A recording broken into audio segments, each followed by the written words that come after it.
Good morning students, कैसे हो सब। देखिए, लास्ट के वीडियो में अपन ने बात की थी, मानव जीनोम परियोजना के बारे में बात की थी अपन ने। और मानव जीनोम परियोजना के बाद अपन ने डीएनए फिंगरप्रिंटिंग के बारे में जो बेसिक बातें उसके सिद्धांत के बारे में बात की थी। तो आज जो डीएनए फिंगरप्रिंटिंग की जो टेक्नोलॉजी है, डीएनए अंगुली छापन की जो तकनीकी है, उसके बारे में अपन स्टडी करेंगे। तो यानी तकनीक सीधी सीधी सी बात यह हुई कि कैसे अपन डीएनए फिंगरप्रिंटिंग की जो प्रोसेस है उस प्रोसेस को कैसे कंप्लीट करते हैं। तो देखिए, डीएनए अंगुली छापन तकनीकी। तो डीएनए अंगुली छापन तकनीकी की बात अपन करते हैं, या डीएनए फिंगरप्रिंटिंग जो टेक्निक है उसकी अपन आज बात करेंगे। इसके अंतर्गत क्या होना है, इस बात का थोड़ा सा आप ध्यान देना। ऐसी प्रोसेस की जरूरत कैसे पड़ती है। सबसे पहले तो मैं आपको बता दूं कि जो इंडिया में जो डीएनए फिंगरप्रिंटिंग की जो प्रोसेस होती है, तो इंडिया में जो डीएनए फिंगरप्रिंटिंग की जो प्रोसेस होती है वो केवल एक ही जगह होती है, वो होती है हैदराबाद में। कहाँ होती है? हैदराबाद में। हैदराबाद में इंडिया की लेबोरेटरी है, तो एक ही जगह डीएनए फिंगरप्रिंटिंग की प्रोसेस होती है, वो हैदराबाद में होती है। तो आपसे पूछे कि डीएनए फिंगरप्रिंटिंग जो प्रयोगशाला इंडिया में कहाँ है, तो इंडिया में वो कहाँ है? प्रयोगशाला हैदराबाद में है। नेक्स्ट देखिए, मान लो इस तकनीक की जरूरत अपन कब पड़ रही है? जब मान लो कोई अपराधी हो। अब वो अपराधी कैसा भी हो, चाहे वो एक चीजें सीधी ज्यादातर मामलों में अपन देखते हैं कि कोई रेपिस्ट हो या किसी भी प्रकार से कोई पुश्तैनी या पारिवारिक अपने जनकों की पहचान से संबंधित हो। जैसे अभी कुछ समय पहले एक केसेज आया था, मध्य प्रदेश के जो पूर्व मुख्यमंत्री थे एनडी तिवारी। तो एनडी तिवारी के दो लड़के थे, एक लड़के उसकी एक्स वाइफ के थे और एक लड़का दूसरा था। तो एनडी तिवारी ने जो पूर्व लड़का था उसको मानने से इनकार कर दिया था कि ये लड़का मेरा नहीं है। लेकिन जब फिंगरप्रिंटिंग में और डीएनए लेकर के उसके सैंपल लेकर लेबोरेटरी में भेजे गए, तो जेनेटिक कोड का जो नॉन कोडिंग पार्ट है वो एनडी तिवारी से मिला था। तो फिर उसकी जो प्रॉपर्टी, उस प्रॉपर्टी में उसको 50% हिस्सा दिया गया था। तो पुश्तैनी जो मामले हैं उनको भी निपटाने में महत्वपूर्ण भूमिका होती है। तो सबसे पहले कोई भी अपराधी है तो उस अपराधी का सैंपल लिया जाता है। सैंपल जैसे या तो उसका जो ब्लड है उस ब्लड का कोई पार्ट अंश लिया जाता है, या मान लो जो अपने बाल हैं वो लिए जाते हैं, बाल का जो फॉलिकल पार्ट है मेनली, या वीर्य है। जैसे मान लो कोई रेपिस्ट है तो उसकी टेस्ट किया जाता है, तो उसके वीर्य के सैंपल से पता चल जाता है, क्योंकि हर एक कोशिका, हर एक पार्ट में क्या होता है? डीएनए प्रेजेंट होता है। ये क्लियरली है। तो ब्लड हो, चाहे बाल ले लो, चाहे वीर्य ले लो, तो ऐसे कोई पार्ट, जैसे मान लो कोई अपराधी है, उस अपराधी ने क्या किया कि किसी एक व्यक्ति को मारा। तो मारने का क्या हो, मान लो यदि उसके जो रुधिर के थक्के हैं, रुधिर के जो छींटे हैं, वो क्या हो गए वहां पे उसके बॉडी पे या कहीं प्रेजेंट हो गए, उसके शर्ट पे कहीं पर भी हो गए, तो उनको लिया जाता है। लेने के बाद सबसे पहले क्या किया जाता है? उनको किसी क्षारीय माध्यम में रखा जाता है। तो क्षारीय माध्यम में अलग हो गए। तो सबसे पहले अपन को देखना है कि जो डीएनए लेंगे अपन टेक्नोलॉजी का, सबसे पहला चरण ही ये होगा कि अपन को क्या लेना है? डीएनए लेना है। तो डीएनए लेने के लिए चाहे अपराधी का ब्लड से लें, चाहे बाल से, फॉलिकल पार्ट से लें, चाहे वीर्य से लें, चाहे उसके बॉडी पार्ट से लें, तो वहां से अपन को डीएनए लेना पड़ता है। अब आगे की तकनीकी के अंतर्गत होता क्या है कि सबसे पहले अपन को ये देखना है कि डीएनए को ले लिया। जैसे मान लो कि ये एक डीएनए है और इस डीएनए को ले लिया गया। अब डीएनए को लेने के बाद आपको ये ध्यान में देखना है, क्योंकि डीएनए जिस अपराधी से लिया जाता है उसको सबसे पहले क्षारीय माध्यम में लिया जाता है, ताकि उसके अंतर्गत किसी भी प्रकार की कोई भी जो अशुद्धियां प्रेजेंट हों वो क्या हो जाती हैं, हट जाती हैं। समझ गए मेरी बात? क्षारीय माध्यम में रखा जाता है ताकि उस डीएनए के साथ किसी भी प्रकार की कोई भी अशुद्धियां हों तो वो क्या हो जाते हैं, हट जाती हैं। इस डीएनए खंड को, जिस डीएनए खंड को आपने लिया है, इस डीएनए लेने के बाद सबसे पहले दूसरी विधि आपको मैं बता दूं, ये ध्यान में आपको रखनी है कि ये जो टोटल डीएनए ले लिया गया, लेने के बाद इसको क्या किया जाता है, डीएनए को अपकेंद्रित, जो रेफ्रिजरेट अपकेंद्रित यंत्र में रखा जाता है। कौन से यंत्र में रखा जाता है, रेफ्रिजरेट अपकेंद्रण यंत्र। जैसे आपने देखा होगा कि अपन दही को लेते लिए अपन वो मथानी काम में लेते हैं, मतलब अब बोला ना कि बिलोणु मशीन काम में लेवा, तो बी का मायने ये देखा होगा आपने कि वो जो दही डालते हैं, दही के बाद जब वो हिलती है काफी देर तक तो घी कहाँ आ जाता है, सेंटर में आता है नहीं आता, अरे आ जाता ना। तो सेम वैसे ही क्या होगा, जब इस रेफ्रिजरेट अपकेंद्रण यंत्र में जब इस डीएनए के पार्टिकल्स को रखेंगे, यानी भाई या तो वीर्य से लेंगे या स्किन पार्ट से ले लेंगे या ब्लड से ले लेंगे, तो ये तो है नहीं कि उसको वहीं से देख करके निकाल लेंगे, वैसे तो दिखेगा नहीं ना। तो उस पूरे पार्ट को रेफ्रिजरेट अपकेंद्रण यंत्र में डाल दिया। डाल देने के बाद क्या होता है, जब उसको हिलाया जाएगा, सेंट्रीफ्यूज किया जाएगा, तो डीएनए पार्टिकल्स कहाँ जाएंगे, अपन को अलग ही दिखाई देने लगेंगे। तो उस डीएनए पार्ट को क्या कर लेते हैं, अपन अलग कर लेते हैं। तो सबसे पहली बात तो ये है कि डीएनए को लिया, लेने के बाद उस डीएनए को रेफ्रिजरेट अपकेंद्रण यंत्र में क्या हुआ, रखा गया।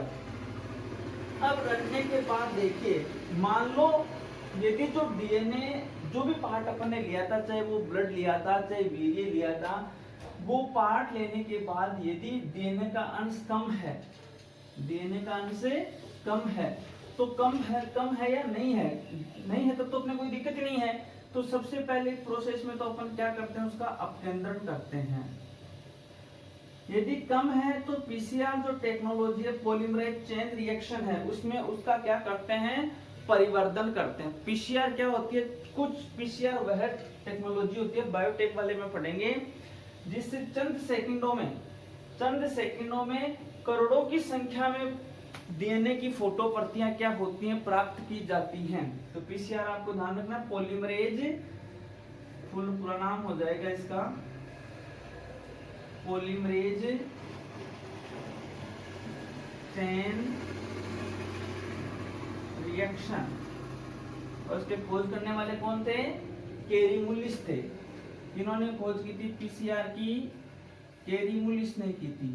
तो ये बात तो आगे आएगा टॉपिक अपने, तब भी अपन बात डिस्कस कर लेंगे। तो पीसीआर में क्या किया जाता है, पीसीआर तकनीकी में डीएनए के जो खंड हैं उनका क्या किया जाता है, परिवर्धित किया जाता है उनको, मतलब उनकी संख्या में क्या की जाती है, वृद्धि की जाती है, संख्या उनकी बढ़ाई जाती है।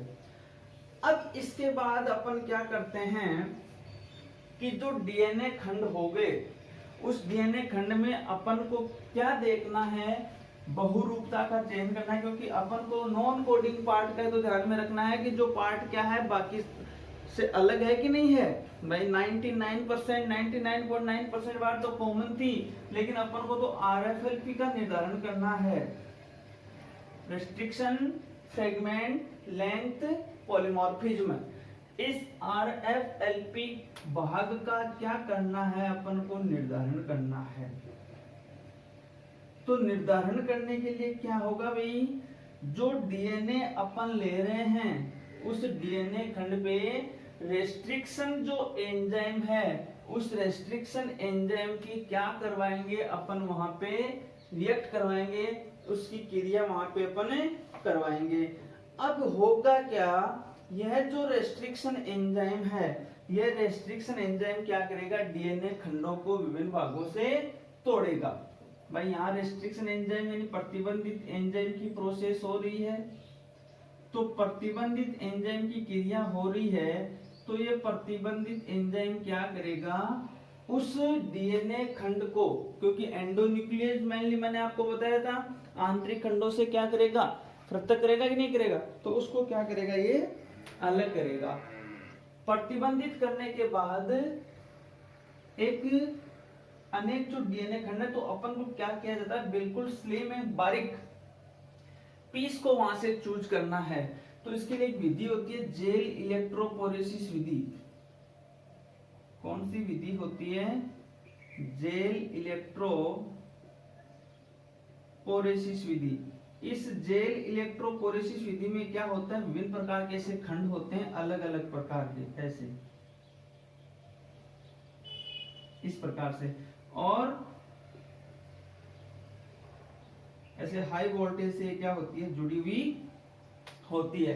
तो इस पूरे के पूरे डीएनए का जो पार्ट था, यहाँ प्रतिबंधित एंजाइम के बाद में जो उसको ट्रीट करने के बाद जो भाग बचा, उस भाग को इलेक्ट्रोपोरेसिस विधि में डाला जाता है और यहाँ एक जेल डाल दी जाती है जिसका नाम है इथिडियम ब्रोमाइड। ये ध्यान रखना, इथिडियम ब्रोमाइड, ये इथिडियम ब्रोमाइड जेल होती है, वो चारों ओर इसके ऊपर डाल दी जाती है। जो इन डीएनए खंडों को अपन इसमें डालेंगे, हाई वोल्टेज ऑन करेंगे, तो डीएनए क्या होता है, नेगेटिवली चार्ज वाला होता है, ऋणात्मक चार्ज होता है उसमें, तो वो क्या करेगा, पॉजिटिव की ओर क्या करेगा, गति करेगा। और जो डीएनए खंड है, जो ही इस इथिडियम ब्रोमाइड को डालेंगे तो अपन को ऑरेंज नारंगी रंग के क्या होंगे, चमकते हुए दिखाई देंगे, नारंगी रंग में चमकते हुए दिखाई देंगे। और नारंगी रंग के चमकते हुए दिखाई देते हैं तो फिर उसको अपन वहां से सिलेक्ट कर लेते हैं। फिर इसको, इस डीएनए में कुछ नमी की मात्रा रह जाती है जेल वगैरह की, तो एक झिल्ली होती है नाइट्रोसेलुलोज झिल्ली। कौन सी झिल्ली होती है, नाइट्रोसेलुलोज झिल्ली। इस नाइट्रोसेलुलोज झिल्ली के ऊपर इस डीएनए खंड को अपन रखते हैं और रखने के बाद कम से कम 2-3 घंटे तक एक थोड़ा ऊपर वेट रख देते हैं ताकि वो उस झिल्ली के ऊपर क्या हो जाए, एडजस्ट हो जाए और उसकी नमी वगैरह है वो वहां पे क्या हो जाए, उसकी हट जाए। और इसके बाद रेडियोग्राफी बना ली जाती है कंप्यूटर के अंतर्गत। रेडियोग्राफी के अंतर्गत जो डीएनए है, उस डीएनए के पूरे जो पार्ट्स हैं वो अपन को दिखाई देने लगते हैं। अब देखिए इसको अपन डायग्रामेटिकल रूप से समझते हैं। तो डायग्रामेटिकल रूप से समझने के लिए सबसे पहले क्या करना है अपन को, जैसे मान लो कि सबसे पहले एक डीएनए खंड ले लिया, ये डीएनए खंड लिया गया था, ये डीएनए खंड ले लिया था किसका, किसी भी अपराधी का, और इसका अपन को क्या करना है, इस डीएनए की फिंगरप्रिंटिंग अपन को क्लियर करनी है। अब जो ही अपन ने डीएनए खंड ले लिया था तो इस डीएनए खंड का सबसे पहले अपन ने क्या किया था, विधि के अंतर्गत क्षारीय विलयन में डाल दिया इसको। मैं क्षारीय विलयन में डाला कि नहीं डाला, तो इस डीएनए खंड को कौन से माध्यम में रखा, क्षारीय माध्यम में रखा। अब देखिए क्षारीय माध्यम में रखने के बाद मैंने आपको बताया था कि ये जो डीएनए खंड होता है, कौन सा डीएनए खंड, इसकी यदि अपन को और संख्या, ज्यादा संख्या में अपन को 2 कॉपीज का निर्माण करना हो तो पीसीआर टेक्नोलॉजी के द्वारा अपन इससे ज्यादा 2 कॉपियों का निर्माण कर सकते हैं। जरूरी हो तो, नहीं हो तो नहीं कर सकते हैं, ऐसी कोई अपने लिए क्या नहीं होती, जरूरी नहीं होती है। अब इस विधि के बाद ये देखना होता है कि रेस्ट्रिक्शन एंजाइम से क्या किया जाता है, इस डीएनए खंड को ट्रीटेड किया जाता है। या मान लो आप ऐसा रख लो कि पीसीआर टेक्नोलॉजी होगी और इससे अधिक संख्या में डीएनए के खंड क्या हो गए, अपन को प्राप्त हो गए। होने के बाद रेस्ट्रिक्शन एंजाइम से अपन इसका उपचार करते हैं। तो रेस्ट्रिक्शन एंजाइम को मैंने क्या कहा था, आणविक चाकू, रासायनिक हथियार कहते हैं रेस्ट्रिक्शन एंजाइम को। तो यह जो रेस्ट्रिक्शन एंजाइम है, ये रेस्ट्रिक्शन एंजाइम क्या करेगा, इस डीएनए को छोटे छोटे खंडों में क्या करेगा, ऐसे तोड़ देगा।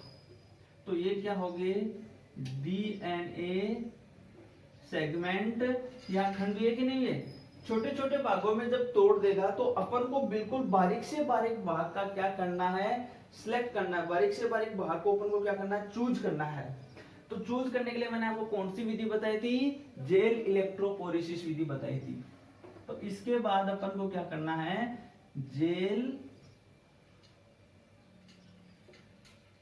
इलेक्ट्रोपोरेसिस विधि के द्वारा क्या करना है, इसको डीएनए के भागों को उस विधि के अंतर्गत रखा जाता है, और रखने के बाद मैंने आपको बताया था कि जो हाई वोल्टेज की जो धारा प्रवाहित करते हैं, तो डीएनए होता है वो पॉजिटिव चार्ज की ओर गमन करता है, क्योंकि डीएनए क्या होता है, नेगेटिव चार्ज वाला होता है। समझ गए इतनी बात। अब अपन क्या करते हैं, अब वो जो डीएनए, इन सब डीएनए से मान लो कि अपन एक इस डीएनए पार्ट का क्या कर लिया, चूज कर लिया। ये डीएनए पार्ट कहां से चूज किया, क्योंकि इथिडियम ब्रोमाइड से इसको उपचारित किया था, कलरफुल था ये रंगीन रंग का। तो इस डीएनए खंड को अब कौन सी झिल्ली के ऊपर अपने स्थानांतरित करते हैं, नाइट्रोसेल्यूलोज झिल्ली के ऊपर क्या करते हैं, स्थानांतरित करते हैं। जैसे मान लो कि ये झिल्ली है, ये झिल्ली है,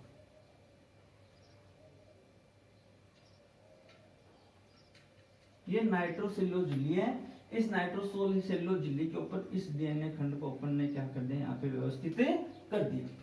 तो ये कौन सी झिल्ली होगी, मैं यहाँ लिख दूं, ये होगी नाइट्रोसेल्यूलोज झिल्ली। अब ये जो नाइट्रोसेल्यूलोज झिल्ली है, इस नाइट्रोसेल्यूलोज झिल्ली के ऊपर ये डीएनए जो खंड है, इस खंड को अपन ने क्या कर दिया, एडजस्ट कर दिया। हो गया। 2-3 घंटे के प्रोसेस में अपन इसको ऐसे ही रखेंगे, ताकि जो नमी है, जो और किसी भी प्रकार की नमी वगैरह, शुद्धि वगैरह, वो क्या हो जाए, इससे हट जाए। और अब क्या होना है कि ये जो यहाँ द्विरज्जु के डीएनए खंड अपन ने लिया था, भाई 2 पार्ट लिए थे ना, द्विरज्जु के डीएनए खंड ले लिया था। अब इस द्विरज्जु के डीएनए खंड को अपन क्षारीय रसायनों से उपचारित करेंगे। कौन से रसायनों से, पदार्थों से, क्षारीय रसायन पदार्थों से अपन इसको उपचारित करेंगे। तो ये 2 रज्जुक हैं, जो द्विकुंडलन पार्ट है, तो ये क्या हो जाएगा, अब द्विरज्जु के डीएनए से ये किसमें कन्वर्ट हो जाएगा, एक रज्जु के डीएनए में प्राप्त हो जाएगा। यहाँ 2 रज्जु थे, तो 2 रज्जु से अब यहाँ कौन सा डीएनए प्राप्त हो गया अपन को, एक रज्जु के डीएनए क्या हो गया, प्राप्त हो गया। जब क्षारीय पदार्थों से, रसायनों से जब अपन इसको उपचारित करते हैं, तो एक रज्जु के डीएनए अपन को क्या हो गया था, प्राप्त हो गया था। अब जो ये एक रज्जु के डीएनए अपन को प्राप्त होता है, ध्यान से सुनना, ये एक रज्जु के डीएनए अपन को प्राप्त होता है। इस एक रज्जु के डीएनए को अपन क्या कहते हैं, डीएनए का विकृतीकरण कहते हैं। भाई डीएनए का विकृतीकरण का मतलब डीएनए का टूट जाना। तो ये कौन सी प्रोसेस हो गई यहाँ पे, डीएनए विकृतीकरण। और ये जो एगेरोस से अपन जेल इलेक्ट्रोपोरेसिस या जेल एगारोस से अपन जिस डीएनए पार्ट को नाइट्रोसेल्यूलोज झिल्ली पे स्थानांतरित किया था, तो वो जो विधि होती है, वो विधि कौन सी होती है, सघन ब्लॉटिंग तकनीकी। ध्यान से सुनना, कौन सी तकनीकी होती है, सघन ब्लॉटिंग तकनीकी होती है। तो आपसे पूछ सकता है कि सघन ब्लॉटिंग तकनीकी क्या है, तो आपको इसका आंसर देना है कि डीएनए खंड को जेल इलेक्ट्रोड या एगारोज माध्यम से कहां स्थानांतरित करना, नाइट्रोसेल्यूलोज झिल्ली के ऊपर जब अपन स्थानांतरित कर देते हैं, तो वो कौन सी मेथड कहलाएगी, सघन ब्लॉटिंग टेक्नोलॉजी कहलाएगी। अब इसके बाद क्या करते हैं अपन, ये जो नाइट्रोसेल्यूलोज झिल्ली है, फिर अपन ने एक रज्जु के डीएनए प्राप्त कर लिया। तो एक रज्जु के डीएनए प्राप्त करने के बाद क्या करते हैं अपन, लास्ट के स्टेज में ये जो डीएनए खंड अपन ने प्राप्त किया था, इस डीएनए खंड को एक जो उचित अन्वेषक होता है, जो उचित प्रोब होता है। अब अन्वेषक या प्रोब की जब अपन बात करते हैं, तो ये क्या है, ये क्या है कि ये मान लीजिए कि नाइट्रोजन जो क्षारक होते हैं, इन नाइट्रोजनी क्षारकों का क्या है कि संश्लेषित रेडियो एक्टिव क्या होता है, खंड होता है। तो संश्लेषित रेडियो एक्टिव खंड होता है कौन, अन्वेषक या प्रोब। तो जो अन्वेषक है या जो प्रोब है, इस अन्वेषक या प्रोब के तहत क्या होता है, ये जो अपन को डीएनए खंड प्राप्त हुआ था, इस डीएनए खंड में जो नाइट्रोजनी सेल्यूलोज झिल्ली है, इस नाइट्रोजनी सेल्यूलोज झिल्ली के डीएनए खंड को अपन किसके साथ रखते हैं, प्रोब के साथ रखते हैं। किसके साथ रखते हैं, प्रोब के साथ रखा जाता है। अब ये प्रोब क्या है, ये प्रोब क्या है, एक रेडियो एक्टिव संश्लेषित पार्ट है, ये प्रोब है। इस प्रोब के साथ इस खंड को अपन ने क्या किया, एडजस्ट किया, तो ये इसके साथ एडजस्ट होते ही पुराने संश्लेषित खंड है, तो एक ये खंड हो गया, तो ये किस प्रकार का प्राप्त हो गया, अपन को संकर डीएनए प्राप्त हुआ कि नहीं हुआ, हो गया ना। अब ये जो पार्ट है इसको अपन क्या करते हैं, कंप्यूटर से अटैच करके, यानी इसको एक्सरे जो रेज होती हैं, इन एक्सरे रेज से क्या किया जाता है, इनको एक्सपोज किया जाता है। तो एक्सरे रेज से जब अपन इसको एक्सपोज करते हैं इस खंड को, तो एक्सपोज करने के बाद में ये जो डीएनए है, इस डीएनए के क्या होते हैं, जो पूरक डीएनए यहां से ज्वाइंट हुआ है, उस पूरक डीएनए के साथ क्या होते हैं, जो रेडियो एक्टिव संश्लेषित खंड है, उस खंड के साथ यहाँ क्या बनते हैं, एक्सरे रेज में अपन को अलग अलग खंड दिखाई देते हैं ऐसे, और ये खंड दिखाई देते हैं। अब ये जो खंड यहाँ पे देते हैं, जिसको अपन इसकी क्या बोल देते हैं, रेडियोग्राफी हो गई एक प्रकार की, क्या हो गई, रेडियोग्राफी हो गई। तो ये जो रेडियोग्राफी यहाँ पे अपन को प्राप्त हुई है, इस रेडियोग्राफी का सीधा सीधा सा अपन को ये अर्थ ध्यान में रखना है कि जो अपराधी था, समझ गए, और उस अपराधी ने के डीएनए के साथ अपन को जो ये डीएनए था, जितने भी अपने अपराधी श्रेणी के अंतर्गत थे, उन डीएनए को क्या करेंगे, अपन मिलान करेंगे, और मिलान करने के बाद जैसे मान लो ये खंड और उसका खंड सेम मिल गया, इसका मतलब वो अपराधी है और उसको अपराधी मान लिया जाता है। तो ये पूरी प्रोसेस किसकी थी, डीएनए अंगुली छापन की प्रोसेस थी। तो आज के लिए इतना ही।